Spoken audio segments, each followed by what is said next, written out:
महाराष्ट्राच्या राजकारणात आजकाल म्हणजे जे मागच्या 5 वर्षात घडलंय, म्हणजे कुठल्याही युत्या, कुठल्याही पक्षाशी युती, कुठल्याही पक्षामधनं कुठे सत्तेच्या ठिकाणी लोक जात आहेत, नेते मिळत आहेत. ह्यावरनं आत्ता कोणाची भेट झाली, कोणाची साधी भेटही झाली, तरी असा काहीसा संशय बाकीच्या पक्षांना येतो आणि ते साहजिकच आहे. शरद पवार आणि अजित पवार यांची राष्ट्रवादी जेव्हापासून फुटली, शिवसेना फुटीपेक्षा राष्ट्रवादी काँग्रेसची जी फूट झालेली आहे ती लवकरात लवकर, म्हणजे जे नेते आहेत, जे फुटलेले नेते असू द्या की आणि ओरिजिनल पक्षातले शरद पवार पक्षातले नेते असू द्या, त्यांच्या भेटीगाठी आणि एकमेकांबद्दलची वक्तव्य नेहमीच आपुलकीची राहिलेली आहे. जसे एका पक्ष असल्याप्रमाणे ते त्यांची वक्तव्य येतात. म्हणजे जे भरत गोगावले असू द्या, भरत गोगावले यांच्या विरुद्ध जेव्हा ते रायगडमध्ये जे झालं त्याबद्दल असू द्या, किंवा कुठल्याही गोष्टींमध्ये राष्ट्रवादी काँग्रेसचे जे एक अजित पवार गट आणि शरद पवार गट यांचे एकमेकांविषयीचे जे जिव्हाळ्याचे नेत्यांचे जे स्टेटमेंट आहेत ते जिव्हाळ्याचेच समोर येतात. आणि त्यातच आता जे परत एकदा अजित पवार, शरद पवार आणि जयंत पाटील एकाच मंचावर दिसून आले. बैठकीनिमित्त ते एकत्र आले होते. त्यावरती संजय राऊत यांनी जी मिश्किल टिप्पणी केली त्याबद्दल म्हणजे शिवसेनेच्या गोटात थोडीशी अस्वस्थता होणं हे साहजिक आहे.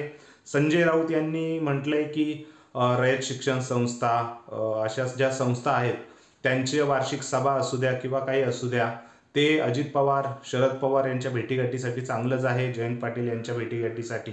सो हे सर्व बघता नक्की शिवसेनेच्या मनामध्ये कुठेतरी राष्ट्रवादी काँग्रेस पक्ष, शरद पवार यांच्याविषयी कुठेतरी शंका आहे. हे कितीही लपवलं तरी आपण त्याला नाकारू शकत नाही.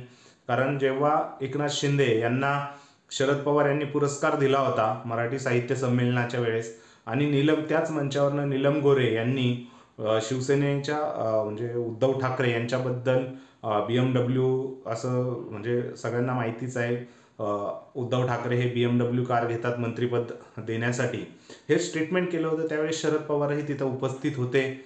यावरही संजय राऊत यांनी नाराजी व्यक्त केली होती आणि आत्ताही त्यांनी मिश्किल टिप्पणी केलेली आहे त्याच्यावरती.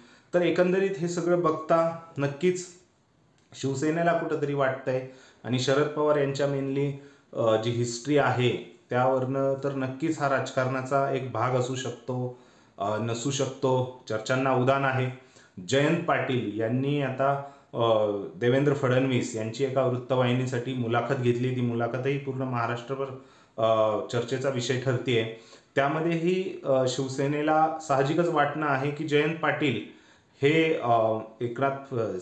मुख्यमंत्री देवेंद्र फडणवीस यांची हे घेत आहेत मुलाखत, आणि त्याचाच हिस्ट्री म्हणजे मध्ये जयंत पाटील भाजपात प्रवेश करणार या चर्चांनाही उधाण आलं होतं.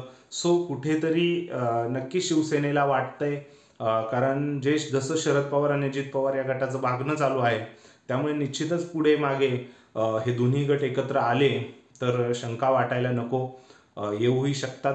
तुम्हाला काय वाटतंय, ते शरद पवार आणि अजित पवार भविष्यात एकत्र येऊ शकतात की नाही, ते कमेंट सेक्शनमध्ये कमेंट करून नक्की व्यक्त करा. व्हिडिओ आवडल्यास लाईक करा आणि आपल्या चॅनलला सबस्क्राईब करायला विसरू नका. धन्यवाद.